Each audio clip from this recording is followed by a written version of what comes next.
Global Haryana news Faridabad. Akhil Bharatiya Congress committee के प्रवक्ता रणदीप सुरजेवाल पूर्व मंत्री करतार सिंह भड़ाना के पुत्र मनमोहन भड़ाना द्वारा सेक्टर 12 स्थित हुड्डा मैदान में बदलाव रैली का आयोजन किया गया। सुरजेवाल ने रैली के आयोजक मनमोहन भड़ाना को धन्यवाद देते हुए कहा कि इस रैली के सफल आयोजन से उन्होंने यह साबित कर दिया है कि लोगों के बीच उनकी उपस्थिति है। उन्होंने कहा कि झमाझम बरसात के बीच में उमड़े जन सैलाब बदलाव का संकेत दे रहा है। सुरजेवाल ने कहा कि करतार सिंह भड़ाना का परिवार जनता की सेवा करने की अनूठी परंपरा रही है, जिसे युवा नेता मनमोहन भड़ाना आगे बढ़ा रहे हैं। मनमोहन भड़ाना भेदभाव और जात पात की राजनीति से ऊपर उठकर सर्व समाज को साथ लेकर चल रहे हैं। इनका राजनीतिक भविष्य बहुत उज्जवल है। सुरजेवाल ने कहा कि वक्त है बदलाव का, ये नारा श्री राहुल गांधी ने दिया था। मनमोहन भड़ाना बदलाव रैली कर उसी बदलाव की बयार को साथ लेकर चल रहे हैं। फरीदाबाद के कोने कोने से आए लाखों लोगों का हार्दिक धन्यवाद दिया और कहा कि जनता इसी अपने बेटा और भाई समझकर आशीर्वाद देते रहे। फरीदाबाद की जनता ने पहले भी भड़ाना परिवार का दिल खोल कर साथ दिया है। यहाँ बड़ी संख्या में पहुंचकर ये जता दिया कि उन पर जनता का पूरा आशीर्वाद है।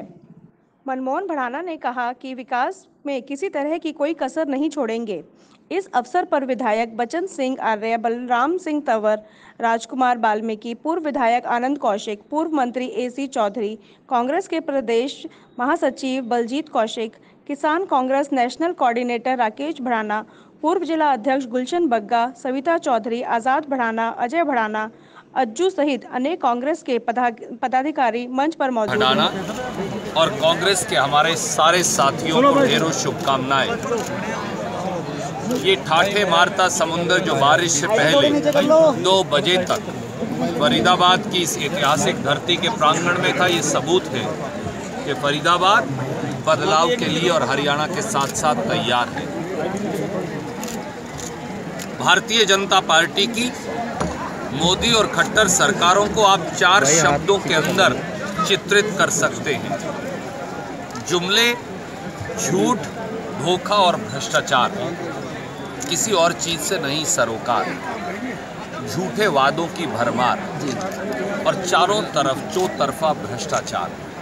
ऐसी ही है खट्टर और मोदी की सरकार।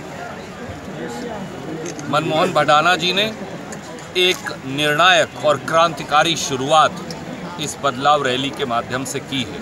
मैं आप सबका भी धन्यवादी हूँ और उन हज़ारों लोगों का जो आज इस कार्यक्रम में आए, जो इंद्र देवता की कृपा की वजह से संपूर्ण नहीं हो पाया, पर हर वो व्यक्ति जो यहाँ भाग लेने के लिए आया, उसकी भागीदारी इस बात का सबूत है कि खट्टर और मोदी दोनों सरकारों को हरियाणा और देश की जनता उखाड़ कर फेंक देगी। एक बात मैं और जोड़ना चाहूँगा, फरीदाबाद में 2 मंत्री हैं, एक केंद्रीय मंत्री और एक कैबिनेट मंत्री, पर पूरे 5 साल उन्होंने जूतम बाजार के अंदर गुजार दिए।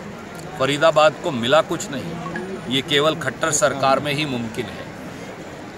इस पूरे इलाके के अंदर मामा भांजा के अत्याचार से लोग जूझते रहे और पूरे के पूरे 5 साल बेकार हो गए। ये भी खट्टर सरकार में मुमकिन है।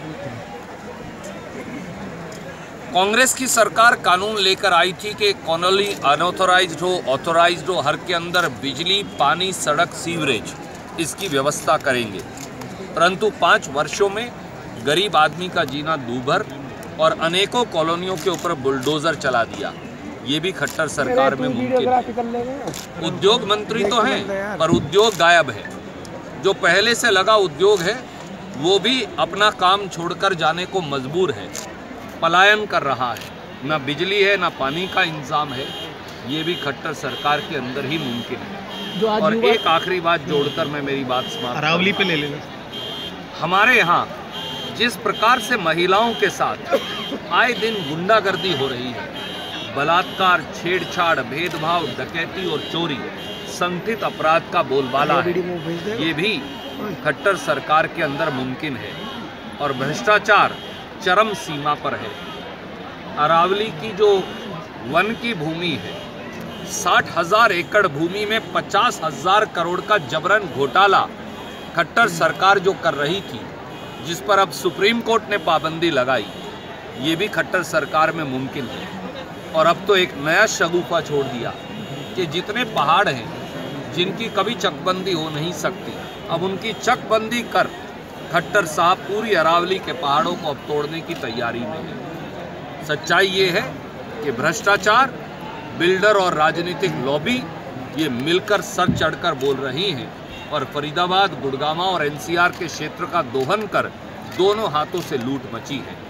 मनमोहन जी और ये सारे हमारे कांग्रेस पार्टी के जो साथी यहाँ मौजूद हैं, हम इस बात को लेकर संकल्पबद्ध हैं कि हम इनके खिलाफ एक निर्णायक लड़ाई लड़ेंगे। हरियाणा में कैसे कोई गठबंधन करना चाह रही है पार्टी किसी दूसरी पार्टी के साथ, और कैसे इलेक्शन लड़ेगी? कांग्रेस पार्टी का गठबंधन हरियाणा की 2.5 करोड़ जनता से है और इसीलिए कांग्रेस पार्टी को किसी दूसरे दल से गठबंधन की आवश्यकता नहीं। रणदीप जी, आपने चौधरी करतार सिंह बढ़ाना के साथ काम किया, आपने अवतार सिंह बढ़ाना के साथ काम किया, मनमोहन बढ़ाना जो कि एक युवा नेता के रूप में उभर कर आ रहे हैं, उनको कैसे देखते हैं?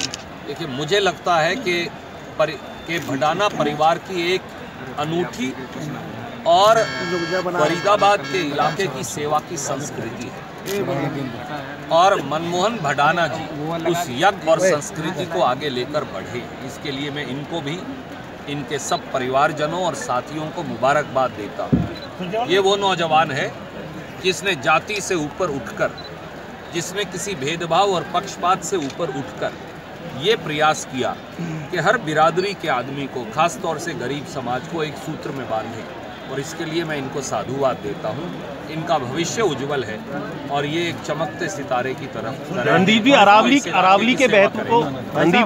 के महत्व को क्यों नहीं समझ पाई हरियाणा सरकार? खट्टर सरकार कुछ बिल्डरों और राजनीतिक लोगों के हाथ में खेलकर हजारों करोड़ रुपए की संपदा को लूटना चाहती है। वह हजारों करोड़ रुपए की संपदा जो फरीदाबाद, गुड़गांव, हरियाणा, दिल्ली, इस पूरे हिंदुस्तान के इस क्षेत्र में रहने वाले लोगों की संपदा है, उसकी लूट की चाहत ने आदरणीय मुख्यमंत्री खट्टर साहब को अंधा कर दिया है। और एक अंधी सरकार, एक भ्रष्टाचारी सरकार, एक भ्रष्टाचारी कानून लेकर आई, जिस पर 24 घंटे के अंदर न केवल सुप्रीम कोर्ट ने फटकार और लताड़ लगाई, परंतु खट्टर साहब की इस भ्रष्टाचार